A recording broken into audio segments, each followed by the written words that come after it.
What's going on, y'all? John here, and welcome back to Random Battle Recognition. We're going to start things off by showcasing the only good thing I did in this match by shotgunning a Sphere Panzer 1C. The match is going pretty south, and yeah, I'm going to die at the hands of an IS. But, lucky for you guys, this is not a series in which we showcase my plays. Rather, we showcase the random people I have met in the course of a week who have performed amazing feats. And first replay up is a Muffin Fox, playing today in his LTTB, the Tier 7 Russian light tank. The base is being capped. He comes in and resets it a little bit by plunking a clutch shot in the VK3601H. He is now maneuvering around the city. He comes around and finishes him off, wrecking a couple buildings in the process. And the only tank remaining in the cap circle on this encounter battle is an SU-152. So he's maneuvering around to engage the SU-152, who is barreling out of the way. I'm going to go ahead right now and set a counter right here that showcases how many times the enemy team managed to miss this lucky LTTB. And it's going to get kind of high. So, well, I say high. This was not an amazing epic replay, as it was a hilarious one to watch. The SU-152 may get him. Oh, he misses. That's miss number 1 for the enemy team.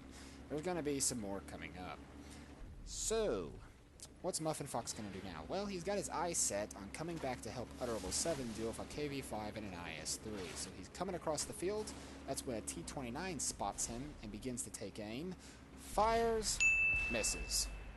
He comes in, he puts a good shot in the KV-5, he's aiming again, he bounces, decides, nope, the IS-3 is now turning his turret, I need to get out of here. So he barrels around this building, has a stroke of unfortunate luck as the IS-3 manages to turn around and slap a big 122mm shell in him.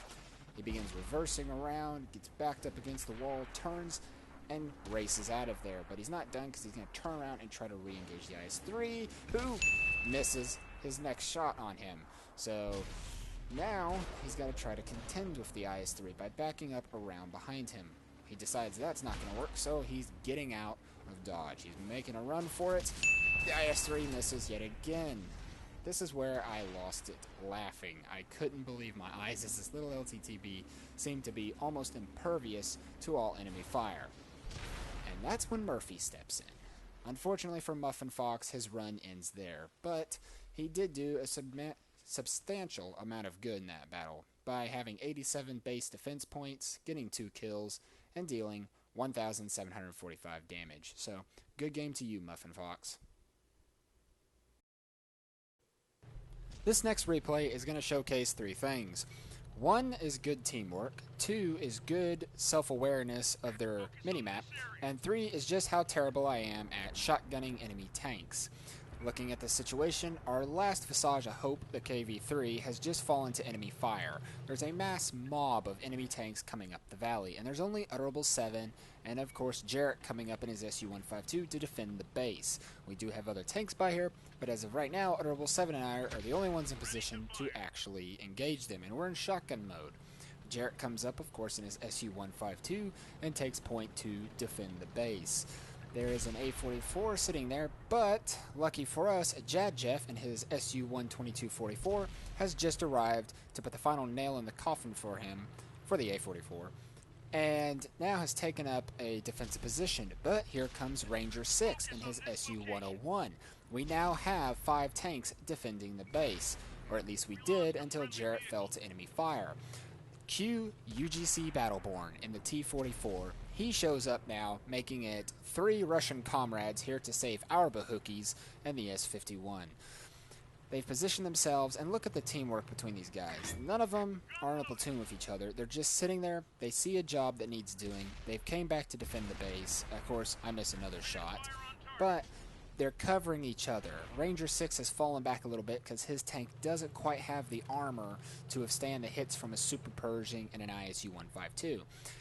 Battleborn in his T-44 is hiding somewhat behind Jadjeff and the SU-12244. Jadjeff, of course, having the very trollish frontal armor of his tank destroyer, has positioned it behind somewhat of an incline to cover the lower plate and make it an even more bouncier surface, while Battleborn pokes out every now and again to take a sneaky shot at the Super Pershing.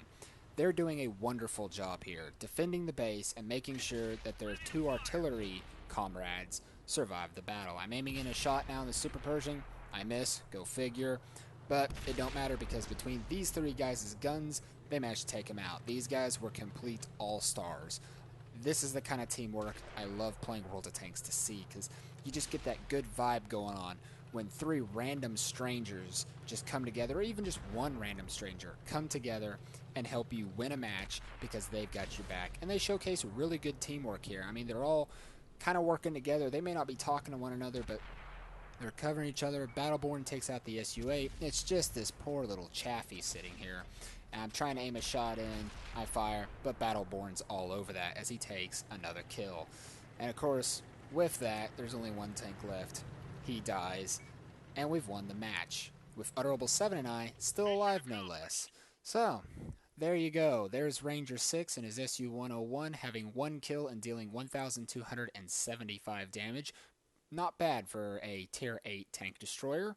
Next we have Jad Jeff and his SU-122-44 having 3 kills, 1,973 damage, and considering that's a premium tank, I bet he made quite a bit of silver that match too. And of course, last but not least, UGC Battleborn in the T-44, showing up a little late to the party, but still coming out with 2 kills and 1,587 damage. For our last replay, we've got something epic. And when I say epic, I mean absolutely amazing. Let's just get this out of the way. I die pretty horribly in the IS-3, getting killed by a T-95 who I did not see at all. But I'm not the star of this replay. Oh, no. That privilege goes to Chichaito and Shinni Nomivdum. I'm pretty sure I have butchered those names atrociously, so I'm going to abbreviate them because I'm crap at it and just say Cheech and Shinni. So, these 2 guys are platooned up in Object 140 Tier 10 Russian medium tanks. It's just the 2 of them, and the odds do not look very good for them. We've only killed 6 tanks, and the enemy team has managed to take out 9 of ours, so things are not going well. Cheech here takes out an FV-215B-183, a very crucial kill for this battle because that removes the biggest gun from the enemy team. One that could easily, possibly, one-shot kill either one of them. But, like I said, this is going to be an epic battle. We are going to see these guys put their skills to the test and show us just how good of a match they can have in these Tier 10 beast of Russian medium tanks. So, taking a look at Cheech here, he's observing the map. He's coming around, the T-49 dies. Taking a look at what remains on both teams, it's just Utterable 7 in his ISU-152 and a lone heavy tank on our team versus 5 tank destroyers and 2 artillery pieces. The 2 artillery pieces are a GW Panther and a GW Tiger P. That does not bode very well. Both of those artillery pieces have very big guns. The GW Panther not quite so much, but it does have the better rate of fire. So these guys are going to have to anticipate being rained down upon from above and being killed by 2 pretty skilled artillery drivers who are understanding just how important it is to kill these 2 medium tanks. As we can see, Shinni is coming around, Cheech, and they are meeting in the middle of the map here to discuss a battle plan. They're going to try to figure out how are we best going to root out all these tank destroyers, because the tank destroyers are probably going to be really well hidden, they've got really big guns, and you don't want to go running around in the open in a medium tank when these big, huge guns could potentially one-shot, maybe two-shot kill you, because there's a Yag Tiger, an Object 26A, a T-95. There's plenty of big guns to punch holes in these little med tanks. So they're being very cautious. They're kind of just poking the defenses, trying to see if they can get any spots and figure out where any of these guys are. And that is when Shinni spots a T-95 in the open. He puts one good shot in him. He bounces his second shot. Cheech comes around and puts a good hit in him. He's taking aim again. Shinni bounces, and he's going to sit here and just kind of wait to engage the T-95. They bounce another shell off of him. Shinni bounces another shell off of him. And it's about right now. Yep, there you go. Pretty fortunate stroke of luck there, as the T-95 bounces off the top of his turret. The Object 140 does have a pretty good turret armor. Not as good, I believe, as the T-62A's is, but still pretty darn impressive. Now, Cheech has just spotted a very badly damaged Object 268, who is a little more worried about Utterable 7 in his ISU-152. But Shani is up against 3 tank destroyers now, 2 Waffenträger Alpha Panzer IVs, and a T-95. So, the Waffenträger Alpha Panzer IV takes out the one heavy tank left on our team. Shani puts a good hit in him. He puts another good hit in him. He starts reversing, but he does take a big old hit there from one of them, but he makes him pay for it by taking out one of the Waffenträger Alpha Panzer IVs. So the other Waffenträger tries coming up, but decides better of it, not really realizing where Cheech is. Cheech has come up with a cunning plan. He's going to engage the Object 268. He kills him, and then decides, right, there's only these 2 tank destroyers left, plus artillery. The T-95 is slow, he's in the swamp, he won't be able to turn very well. The Waffenträger Alpha Panzer IV has the mobility, but maybe tunnel-visioned in backing up the T-95 to realize what's going on. So Cheech is going around the other side of the mountain. He's going to engage them from the rear, while Shani here keeps him busy. Now, artillery has been spotted, the GW Panther. But notice how Cheech ignores artillery. He's going to back up his platoon mate. He puts a good shot in the Waffenträger Alpha Panzer IV.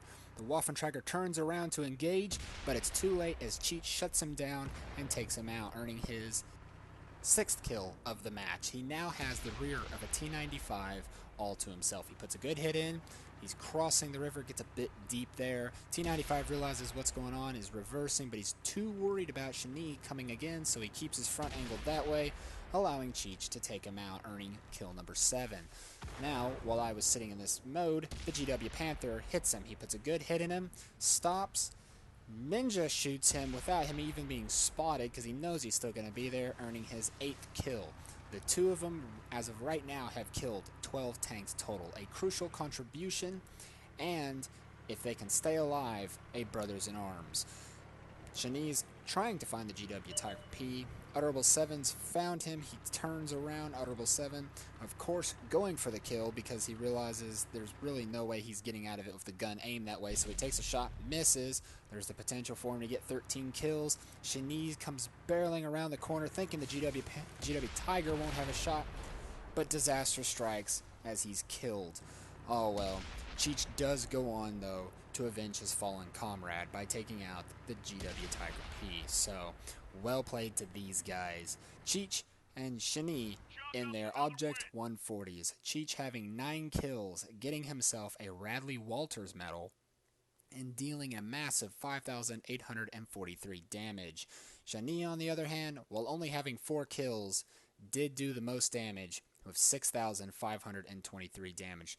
Between the 2 of them, 13 kills in a single match with just 2 tanks and earning the Crucial Contribution Medal. Hope you guys enjoyed this video. If you did, leave a like, subscribe so you can stay tuned for the next ones, and I'll see you next time.